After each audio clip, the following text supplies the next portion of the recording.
Good evening. An investigation is underway after two bakeries in the city became the target of vandalism overnight. The two storefronts, one in North York and one in Midtown, are Jewish-owned businesses and part of a chain of restaurants. Let's bring in CTV's Beth McDonnell, who is following the investigation and has the latest details. Beth. Raheem, Andrea, police have cleared the scene and the broken glass from the shooting at this location has been fixed. But this is another example of violence towards the Jewish community that has left people feeling shaken and angry. Shattered glass spills onto the sidewalk at Kiva's Bagel Bar, a Jewish-owned bakery at Yonge and St. Clair in Midtown Toronto, the result of overnight gunfire. It happened at 1 in the morning. I heard 3 gunshots at 1 a.m. But having said that, I heard nothing after, no sirens, nothing. And then I wake up this morning and here's this whole thing with the police. A second location at Steeles in Bathurst under the same name was also targeted. There, a front door window was broken. Both incidents are being investigated by police as possible hate-motivated crimes. It feels very personal to me. I could have been in there. Or anybody in this neighborhood. It could have been daytime as opposed to nighttime. This is where we come for our food, and we feel threatened and unsafe. When it comes to hate-motivated crimes, Toronto police data shows the Jewish community is the most targeted group. In 2025, anti-Jewish incidents represented more than 80% of religiously motivated hate crimes. It's a phenomenon the Center for Israel and Jewish Affairs says is increasing because of terrorism and at times sponsored by the Republic of Iran. Last month, police reported dozens of shootings are being carried out in gun-for-hire schemes at synagogues, Jewish schools, and the U.S. consulate. The center believes there is a correlation between conflict in the Middle East and violence here. Nothing can justify crimes being perpetrated against Canadians on Canadian soil. Officers say the investigation is in the early stages and the Guns and Gangs unit is involved. The connection for now, the incidents happened at the same local chain.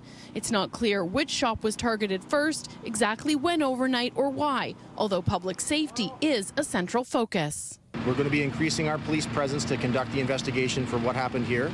And you can also expect an increased presence of police around those locations. I've spoken with the owner of the building. They are incredibly upset about what happened. I mean, this really shakes the foundation of the community. Some local residents are fed up. It's infuriating. This has got to stop in this city, and it's only going to stop when our government starts to clamp down on what's going on. Police are urging anyone with information or video to come forward.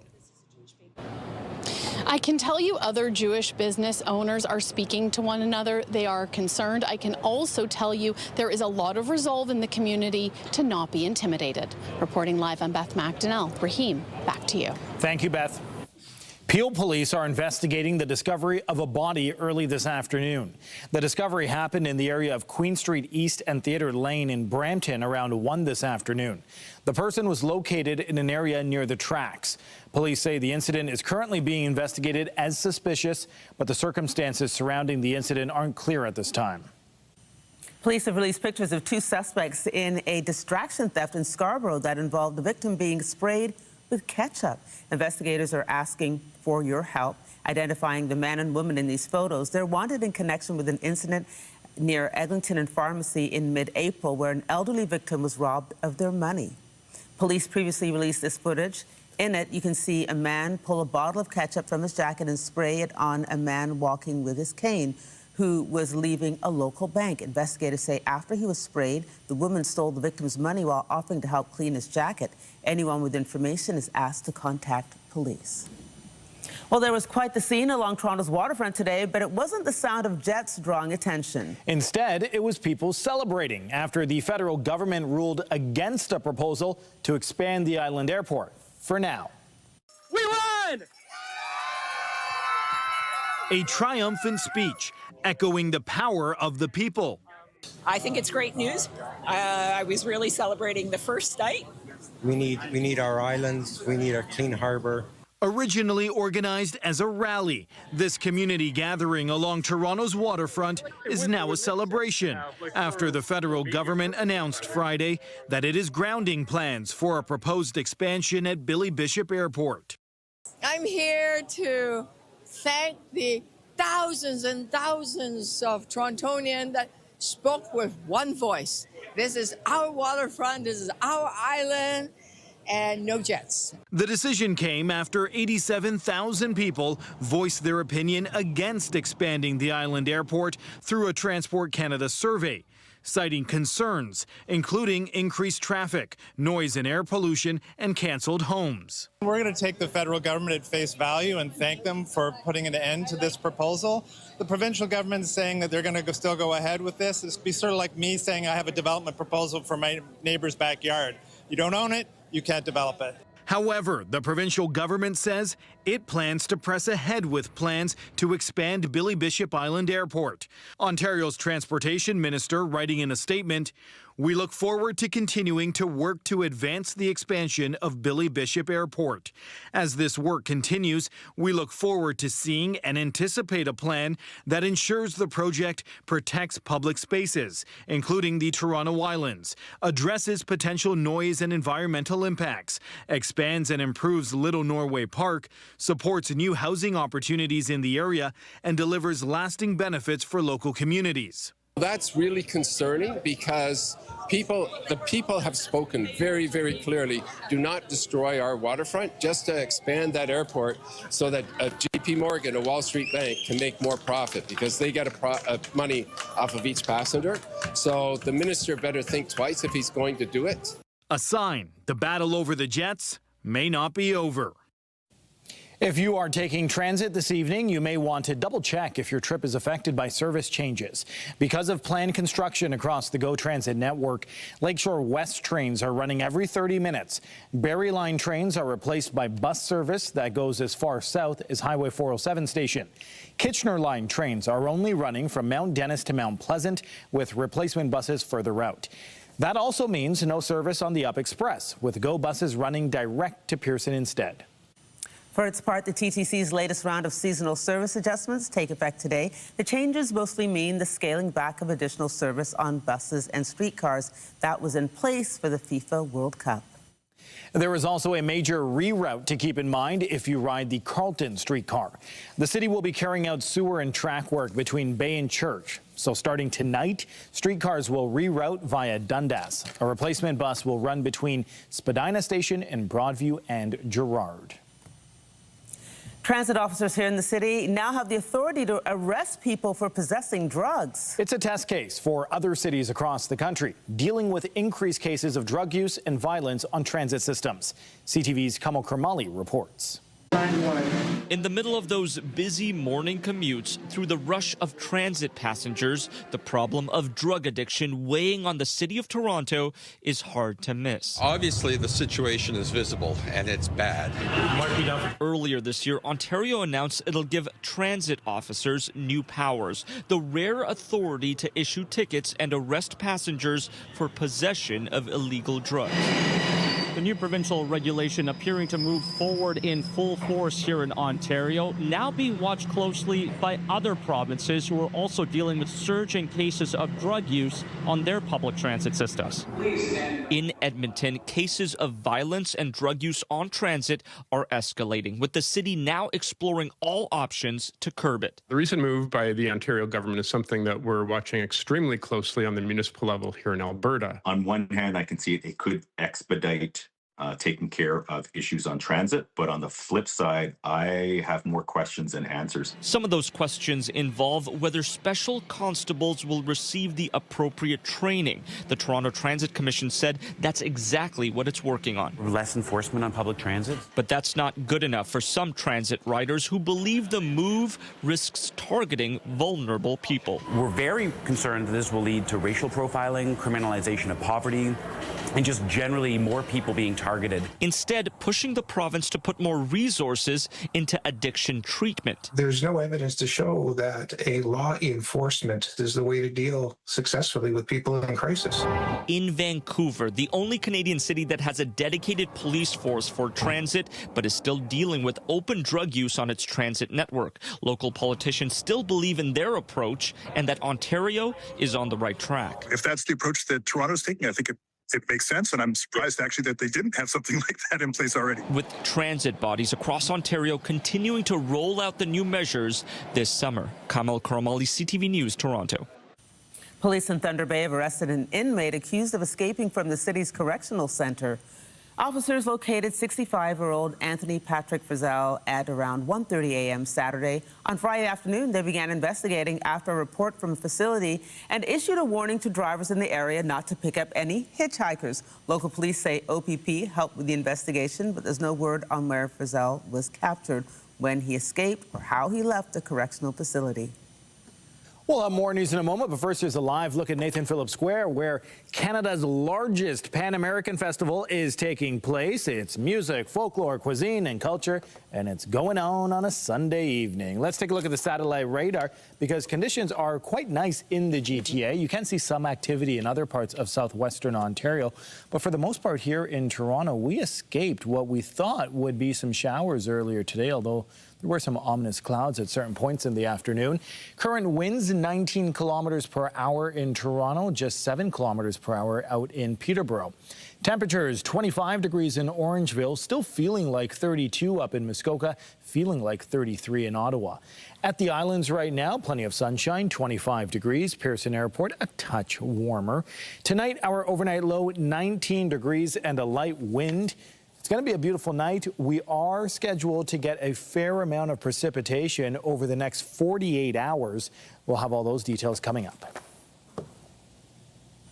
To federal politics now, as Prime Minister Mark Carney officially calls 3 by-elections for August 31st. With the Liberals hovering right at majority territory, those votes will be closely watched from coast to coast to coast. Here in Toronto, candidates will be running in the riding of Beaches East York, looking to replace former Liberal MP Nate Erskine-Smith. Another vote will be held in North Vancouver, Capilano, most recently represented by former Liberal MP and now ambassador to the EU, Jonathan Wilkinson. And in Quebec, voters will go to the polls in Chicoutimi-Le after Conservative MP Richard Martel resigned to take up a seat in the Senate. We're going to be looking for whether the Liberal government can sustain the support that they're having at this stage of the game. And again, that's an open question. A lot of challenges on the horizon, and it could be that it's more difficult to retain or pick up seats as time goes on. We've got ongoing trade talks with the United States that are having significant economic impacts on a lot of Canadians, increasing disagreements about how to manage those. And again, the question is going to be whether or not that confidence that the government has had up until this point, in light of the fact that they've got such a difficult government in the U.S. administration to deal with, or whether those economic strains start to really hit hard enough that people start to look for alternatives. The Liberals would need to win one of those 3 seats to hold onto majority control in the House of Commons. The long-anticipated opening of the Gordie Howe International Bridge is set for tomorrow. By noon, traffic is scheduled to be rolling across the major international crossing. But just hours away from the planned event, there's still some questions around whether it'll happen. CTV's Jeremy Charon has the latest. The ribbon has been cut, the milestone marked with a Canadian celebration Friday. Officially opening the Gordie Howe Bridge to traffic is all that remains. It's huge, not just as a structure, it's huge economically as well. The bridge's opening will add a 5th crossing point to what is the busiest international trade corridor in North America. The Windsor-Detroit crossing accounts for about 1/3 of all trade between Canada and the U.S., about $1 billion a day. And the amount of trade that flows at the Blue Water Bridge here in Sarnia Point Edward and in Windsor is vital to the Canadian economy. So, again, fingers crossed. Fingers crossed that the bridge actually opens, that is. History is a cause for concern here. This bridge's opening has been delayed several times. A scheduled ceremony last month was called off at the 11th hour by the Trump administration. The president wanted a new deal. Given the rhetoric out of the White House the last 24 hours on wildfires again and more tariffs, will this actually transpire? That is a big issue. This weekend, in the final hours, there is hope, but caution too on both sides of the Detroit River. I don't know how much influence our president will have on the opening of tomorrow, but I know that the American people are anxious for that to happen. Businesses in Windsor hoping to benefit from a fresh flow of visitors, waiting with bated breath. I keep saying I'm just going to believe it when I see it, but I am very hopeful that tomorrow's the day. U.S. officials were uninvited from Friday's ceremony after Trump's latest tariff threats. This former U.S. ambassador and governor of Michigan was one of them. This is a fabulous piece of architecture. It's a towering symbol of our friendship, and no amount of political rhetoric in Washington is going to change that. The bridge has so far served as a symbol, though not a good one, an example rather of the continued tension between the countries. Monday's opening, some hope, can help turn a page. Jeremy Sherrill, CTV News, Ottawa. With the Trump administration preparing for a new package of tariffs against Canada and other trading partners, some political watchers say Ottawa should be careful not to overreact. Sometimes these threats remain just social media postings. Sometimes they get reflected at the trade table. We need to actually better assess what this is. In any event, there is probably only one answer, and that is to plug our way through talks with the United States on CUSMA renewals, see where those go. If there's a deal that's reasonable, then we take it. If there's not, then we don't. And even if we have a deal with Donald Trump, we will be left to wonder, is that deal worth anything? Because we know that he'll go back on his word at the drop of a dime. The Prime Minister says all options are on the table in response to new U.S. tariffs. But Alberta's Premier says she's not planning on following the lead of other provinces by keeping American liquor off store shelves.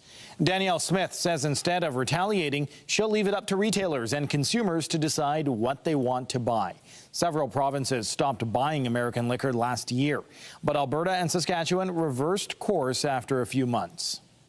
Back here in Ontario, more than 160 active wildfires are burning across the north of the province. Additional crews from Alberta have arrived to fight the fire and keep it in line in the area of Thunder Bay to support ongoing firefighting efforts. Now, crews are working to locate and extinguish hotspots along the fire perimeter, with helicopter bucketing operations providing additional support.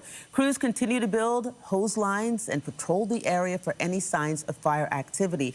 Meanwhile, Fort Frances fires 14 and 15 are still considered out of control as officials and organizations ramp up response efforts. In the morning, I'm up in Thunder Bay and we're giving out trailer-mounted units plus more fire skid units. That's like a 1,000-liter tank mounted on a welded skid with a pump and hose, turns any pickup truck into a fire truck. What's happening is because the fires are spreading so much, they're calling in the volunteer teams from surrounding areas who normally wear like bunker gear and do structural fire, but they're coming in to support, and they're not as well equipped as they need to be. So we're, giving up more of this equipment, donating it in those smaller skid units. There's 8 more arriving in the morning on top of the 12 that we've just deployed there now, plus a couple of those trailer units, and they're just being used to do more supportive measures. Looking out west, southern British Columbia is dealing with increased wildfire activity, with warm, dry weather adding to the challenge for firefighters. There are currently over 130 active wildfires across that province, with 27 of those starting in the last 24 hours. Yesterday, several new and existing fires continue to grow, driven in large part by strong winds. Evacuation alerts and orders were expanded in some areas, including the Ander Creek and Peak Lake region. Right now, we have around 60 wildfires in the province that are currently classified as out of control. A number of those occurring over the last 24 hours as we saw more lightning move through areas of the province. Because of the drought BC's experienced over the last several years, many of the areas in BC, especially in the southern half of the province, have dry fuels that are receptive to ignition. And so when we get the conditions we've seen recently with lightning, especially when it's not coming with rain, and that heat and dry weather and wind, it makes it really easy for new fires to ignite and for those fires to burn aggressively. Additional firefighters from Yukon and Alberta are set to head to British Columbia to join the fight. Hundreds of thousands of people have been forced out of their homes amid advancing wildfires in Europe. Spanish firefighters have been battling the flames near Madrid, where authorities say around 100,000 people have either been evacuated or ordered to remain in their homes because of the 3 major wildfires. A massive wildfire raging in France has pushed perilously close to the city of Bordeaux, prompting fresh evacuation orders.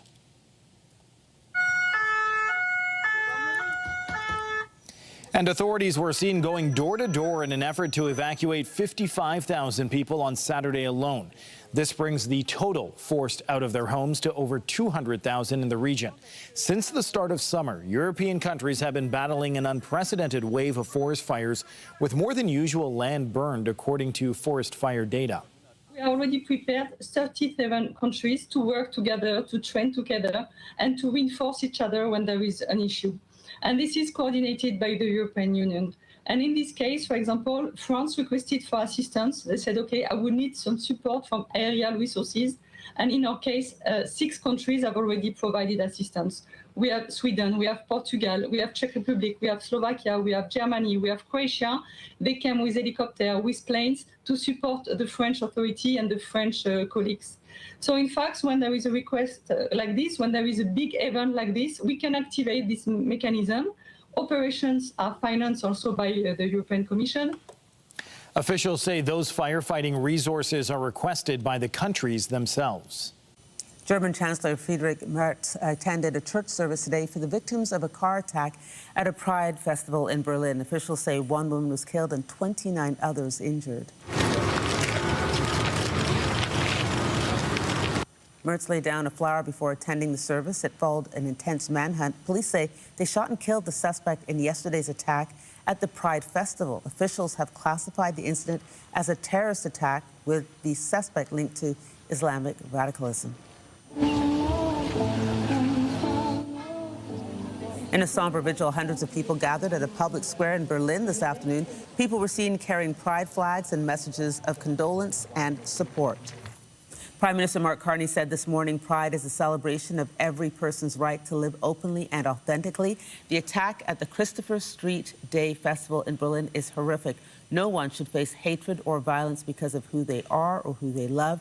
My thoughts are with the victims, their loved ones, and the 2S LGBTQIA+ community in Berlin and around the world.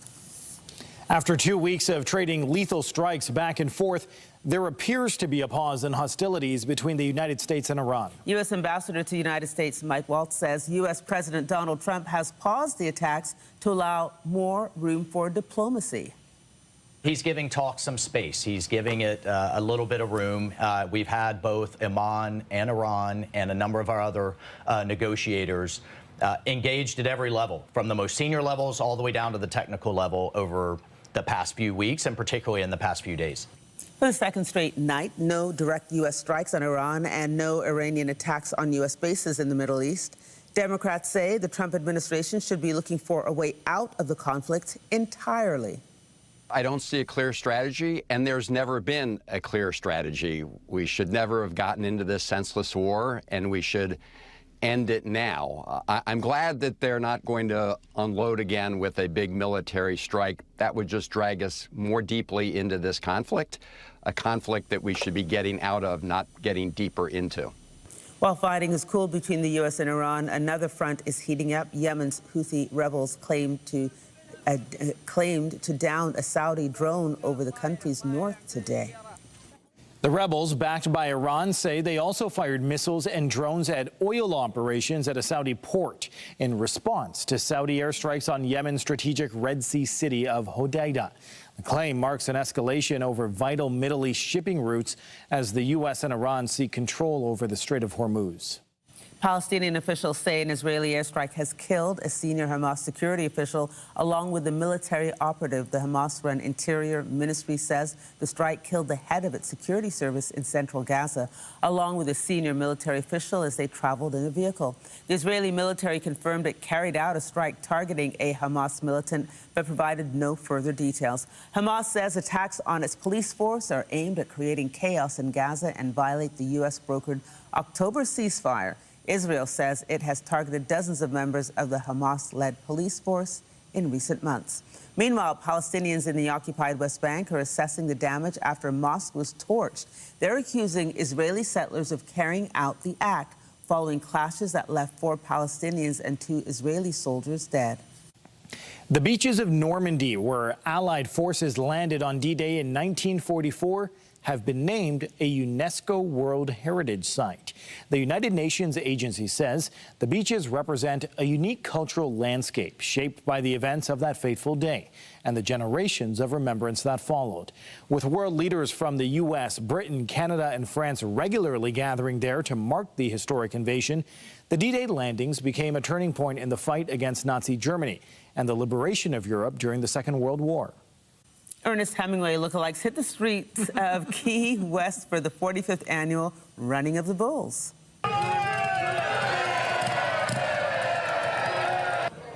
The popular event celebrates the legendary rider whose experience with the running of the bulls in Spain deeply influenced his literary career. Now you can see they're not real bulls, everybody. The procession moved alongside wooden bulls before leading into the final round of a Hemingway lookalike contest where 24 finalists competed for the title of Papa 2026.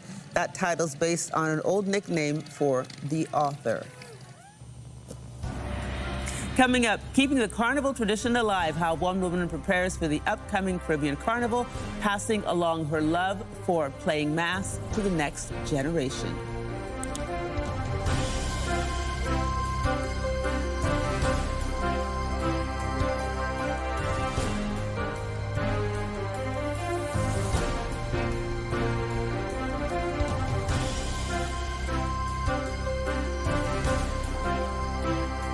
When you see it happen, send it to CTV News. Text 10400 from your screen to ours. Text 10400. So yesterday we said it was going to rain today, so of course I haven't washed my car in a while, and I keep thinking it's going to rain, and every time it does rain, my car's in the garage, so it's looking pretty dusty right now. So I was expecting it to rain too, especially because the words came out of my mouth, so I apologize, but I follow the models. I can't dictate Mother Nature. We were worried too because we were at Marie Curtis Park this morning and we shifted a picnic that we had scheduled earlier in the day. Based on your weather forecast? Based on that, yeah. And so I hope your plans didn't get... I did say it would not be a washout, though, if that's any saving grace. I remember weather forecasters, especially at other stations that I used to know, that people would be mad. They'd say, you ruined my wedding, you ruined this. And listen, we don't make the weather. We just look at the models and then tell you. There's a Curb Your Enthusiasm episode where Larry David goes to a meteorologist who's on the golf course, and he said, I canceled my tee time because you said it'd be raining, and you did it so that the course would be open. So, there you go. Neither of us were on the course today, so there was no funny business there. Let's talk about the weather because there is likely rain coming. Sure, Raheem. Just don't quote me. Temperatures right now 26 degrees in Toronto, feeling like 31. If you're heading out, here's your evening at a glance. A 60% chance of thunderstorm risk at 7 p.m. 40% that it won't. You know what? There you go. Look at that silver lining. Take the rain gear with you just in case. Have an umbrella, but don't let that stop you. Tonight's lows, 19 degrees in Toronto. Normal for this time of year is 17, so a touch warmer than what we're usually expecting. As we wake up tomorrow, a beautiful start, mainly sunny, 20 degrees by 7 a.m., with the humidex feeling like 25 by 9 a.m.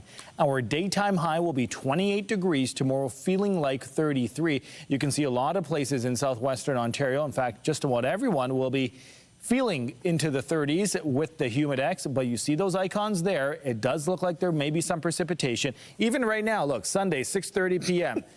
This is the radar, folks. I don't make this up.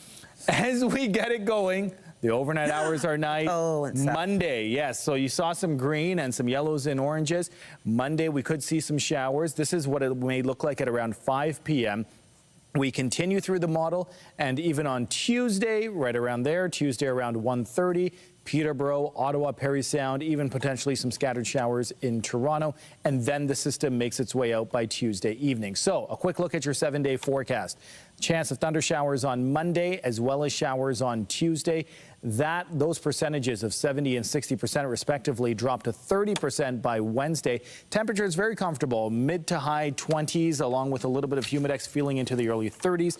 And those overnight lows pretty consistent between 16 and 18 degrees, not until next Wednesday when those get to around 21. So a little bit of a mixed bag, but What are we now? The final weekend of July? Yeah, final weekend. Wow, it's ending up. Summer's over. I'm kidding. Lots of summer left. In sports, the Blue Jays wrapped up their series this afternoon with the Red Sox in Beantown. And he's got a base hit.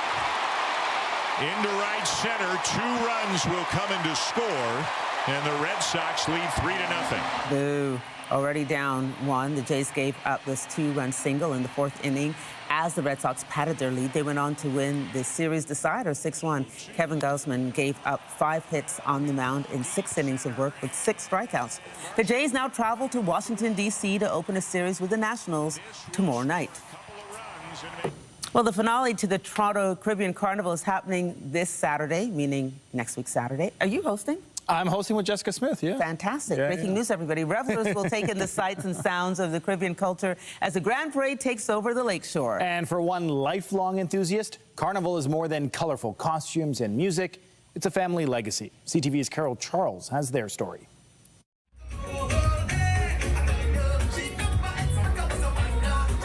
For Bernicia Thomas, Carnival isn't just a celebration. It's a part of who she is. And it's a connection to her Trinidadian roots that she's now passing on to the next generation. This was the highlight of my summer when I was a kid, was being able to get dressed up in costume. They're living exactly what I was living then. The smiles say it all as young masqueraders hit the road during last weekend's Junior Carnival Parade. At the age of 3, Thomas was introduced to Carnival by her mother and grew up spending countless hours in pan yards with her father. She was parade mom. She always had snacks in her bag or a beverage or something to repair a costume. When her mother passed away when she was 7, Carnival became Thomas's way of staying connected. She loved it. She didn't just make it a party for us. It was like, this is your culture, this is your life. By age 10, Thomas was helping build costumes in the mass camp, a moment that sparked a lifelong passion.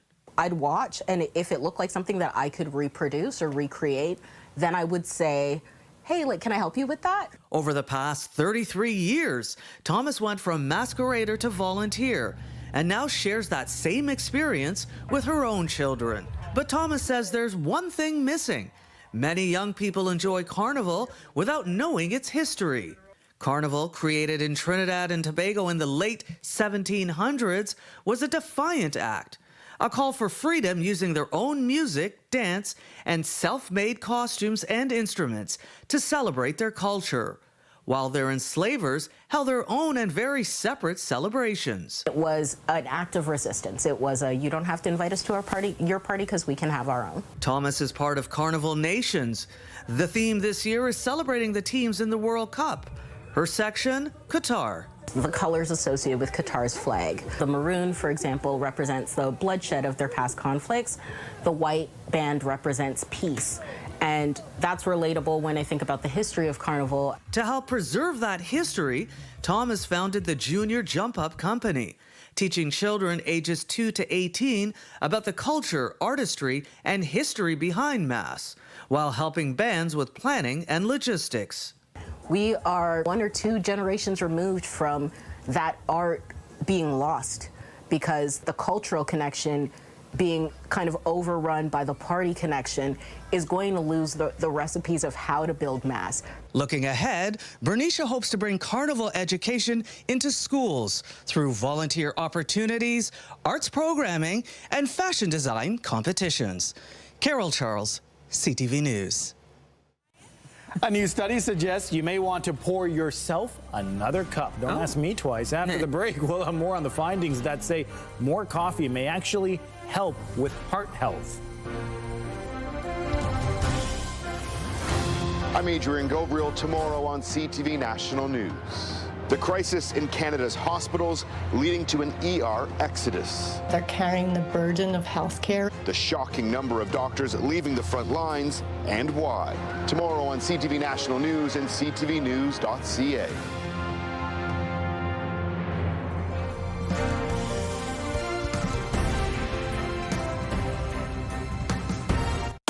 Candy bars being recalled across the country because of an undeclared ingredient that could pose a serious health risk to some consumers. Cadbury is taking its Dairy Milk Oreo candy bar off the shelves since it contains pistachios that were not included on the product's label. That's according to a notice published by the Canadian Food Inspection Agency on Friday. The notice said there had been reactions to the bar in question and anyone with one should return it for a refund or throw it out.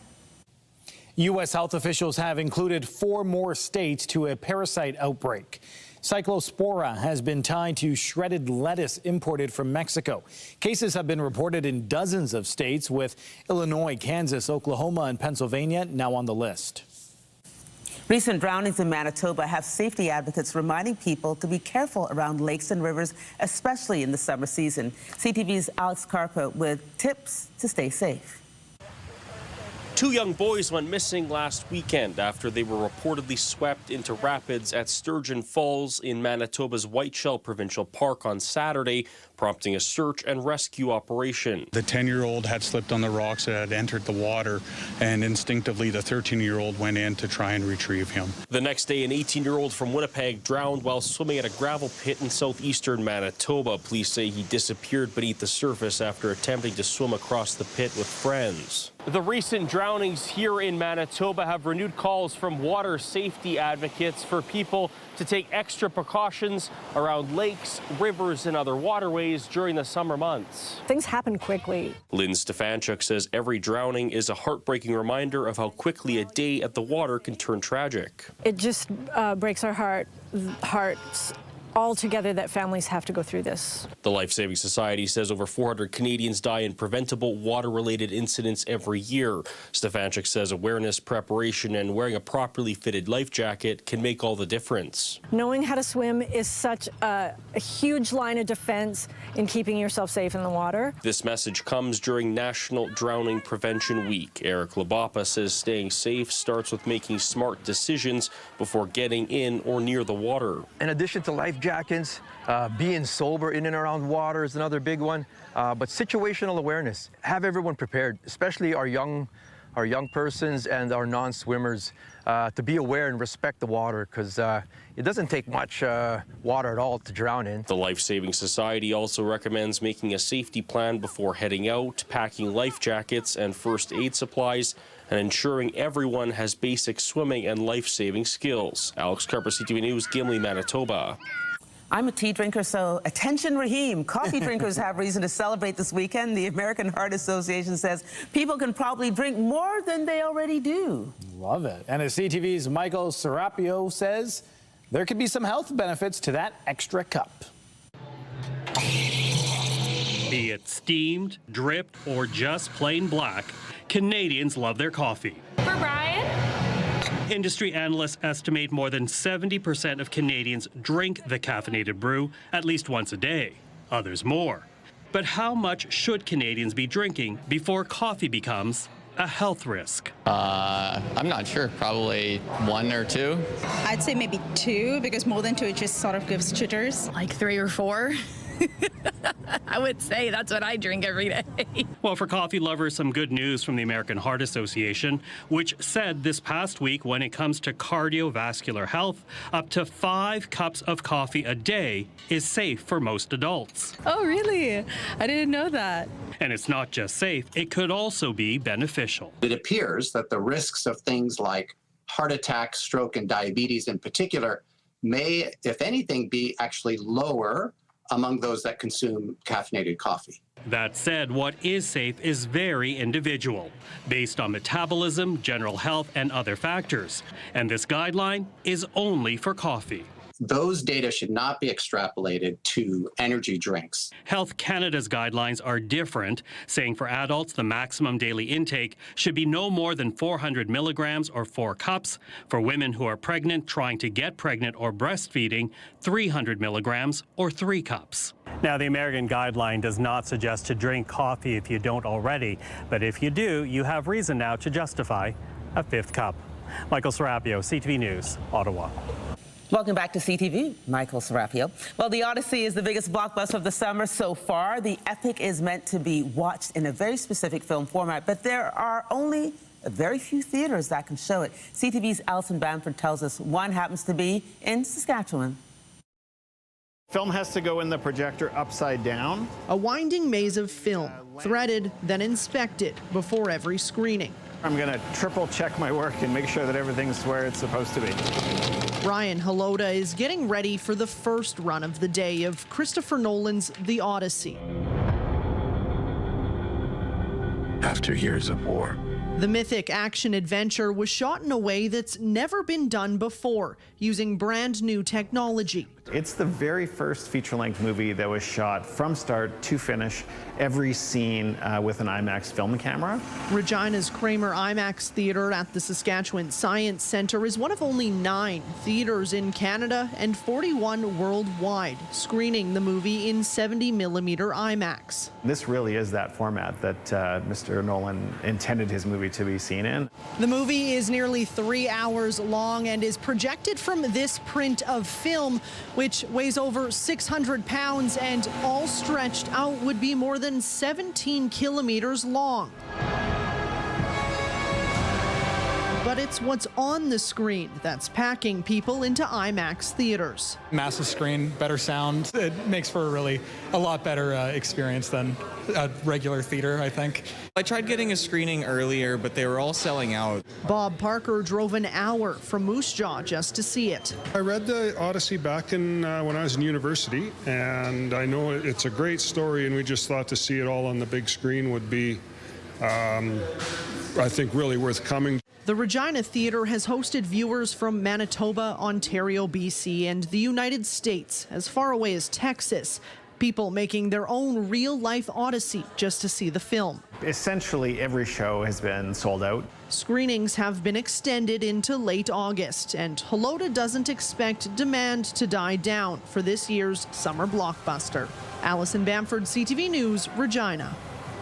We won the war.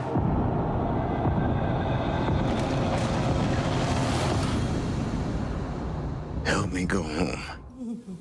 And speaking of the Odyssey, there were no new wide releases this weekend, and considering all the interest and hype around the Odyssey, it made another $87 million US across North America for a total of nearly $640 million in ticket sales worldwide since its debut. Halt! Who goes there? Whoa, whoa, whoa! I come in peace? It's been too long, cowboy.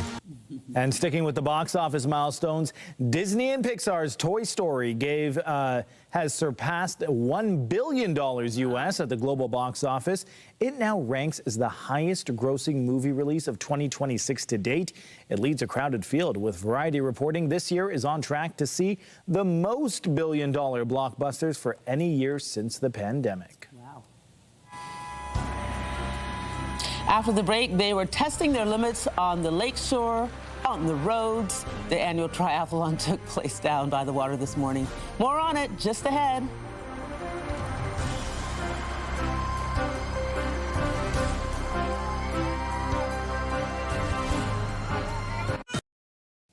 Nearly 2,000 athletes jumped into Lake Ontario this morning for the annual Super Tri Toronto.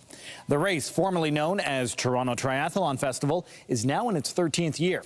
Many of the athletes took part in what's called the Olympic distance. That's a 1.5-kilometer swim, a 40-kilometer, no, am I wrong? Nope, no, you're right. Oh, sorry. Not for me. Oh, a 40-kilometer bike ride, followed by a 10-kilometer run. Maybe. The professional athletes started the race, followed by amateurs trying their hand at the sport. There's no hate to my game for the other sports. I do a bunch of other things. But why this one? It's just, it's a feat of endurance that, it's kind of like a bucket list thing, you know? I'm looking forward to kind of just getting into it. I think if I do anything around 3 hours, I'll be happy. I like to do hard things. I like to have a physical challenge, so you know you're always progressing. In your life, there's always things where sometimes it doesn't feel like you're moving towards a goal, but in a race like this and in a sport like this, it always feels like you're making progress, which is satisfying. Bravo. And the winners today are Canada's Tyler Myslachuk and Susanna Michalikova of Slovakia. They both move on to the Super Tri final in New Jersey. Wow. Round of applause. applause for everybody who took part. Congratulations. I had a bagel this morning. Here's a live look at the city this hour. You need your strength. Yeah, you know, you got to carb load before you go do one of those. Absolutely, or before you come to work. Step one's done. All right, let's take a look at the temperatures. 26 degrees in Toronto, feeling like 31 when you factor in the humidex. Tomorrow at a glance, 10 a.m., 23 degrees, 3 p.m. We are expecting showers, 28 degrees, feeling like 33. Here's a look at your 7-day forecast. The showers will continue for Monday, Tuesday, possibly Wednesday as well. Sunshine returns on Thursday. Our day off. Yeah, Thursday, Fridays, our days off. It seems to always work out that way. Well, be sure to join us tonight at 11 for the CTV National News with Morella Fernandez, followed by our next local newscast at 11:30. In the meantime, our coverage continues anytime on CP24 and online at ctvnewstoronto.ca. For all the hardworking people in front of and behind the camera, thanks for watching. I'm Andrea Case. And I'm Rahim Ladani. Have a good night. See ya.